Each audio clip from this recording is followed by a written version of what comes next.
Last month, South Korea's benchmark index, the KOSPI, dropped more than 5% in a single day, steep enough to trigger an automatic circuit breaker. In that moment, your brain handed you a reason. Here's the thing, it made that reason up. Earnings worries, foreign investors dumping. The chart broke down. Sounds convincing, but that explanation probably isn't the real cause. It's a story your brain assembled after the fact, and it cuts both ways. When the stock rips higher, you think, see, I called it. But what if that confidence is invented too? I did this for years. Up means I'm skilled. Down means the market's broken. For the longest time, I had no idea why I kept running that double standard, or why it was quietly draining my account. The book I picked up this time, How the Brain Controls Me, explains it. This isn't an investing book, it's a neuroscience book. But once you start reading, you realize nothing describes your brokerage account more accurately. Start with a famous experiment from the 1960s. To treat severe epilepsy, surgeons cut the bridge connecting the left and right hemispheres. These are called split brain patients. A researcher flashed the instruction, walk, to the patient's right brain only. The patient stood up and walked, but when asked, why are you walking? The left brain, which runs language, had no idea. The instruction went to the right brain. Here's the wild part. The left brain doesn't say, I don't know. Instead, it says, oh, I'm going to grab a Coke, inventing a plausible reason on the spot. The author compares this left brain to a strategy team that writes the after-the-fact report once everything's already happened. It may not know what really occurred or why,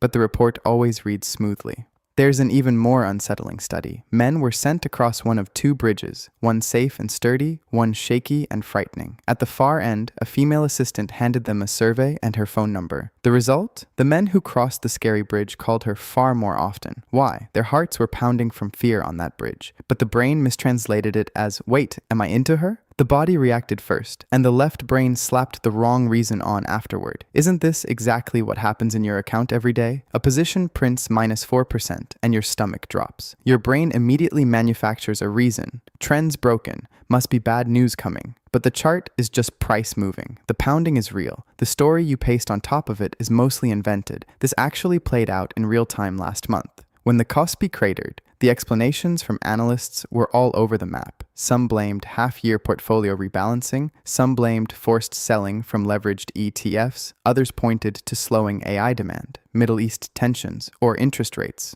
All plausible, all different. The market's body moved first, and a whole crowd of left brains each wrote their own report. So, what's the payoff of knowing this? The moment you realize the explanation in your head is an interpretation, not the truth, you can take one step back from it. Here's what I do now. When I'm looking at a chart and suddenly get that this is about to bounce feeling, I stop for exactly 3 seconds and I ask myself, is this real analysis or a report my left brain just fabricated? Strangely, those 3 seconds kill a lot of impulse trades. One more thing. Before I enter a trade, I write the reason down in a single line. Later, when the outcome is in, I check whether that reason actually held up. Do this for a few months and you'll see, in your own data, just how good your left brain is at telling convincing lies. Once you know the trend broke is a fabricated story rather than a fact, you can at least stop yourself once from panic selling into it. Quick recap. 1. Your left brain won't stay silent even when it doesn't know why. It invents a plausible story. 2. The body reacts first. The reason gets attached later. 3. Which means a huge share of your account, explanations, are fiction written after the fact. But that raises a question. Do you know the single biggest story this left brain produces? It's the self. The you itself. The I'm just someone who can't cut losses kind of self. How that one wrecks your account is what I'll unpack next time. This video isn't a word-for-word retelling of the book. It blends my own investing experience with the idea that the brain manufactures stories. For the full picture, I'd really recommend reading it yourself. Your decisions are always your own, and this video is for review and commentary purposes only. This is not investment advice. See you there.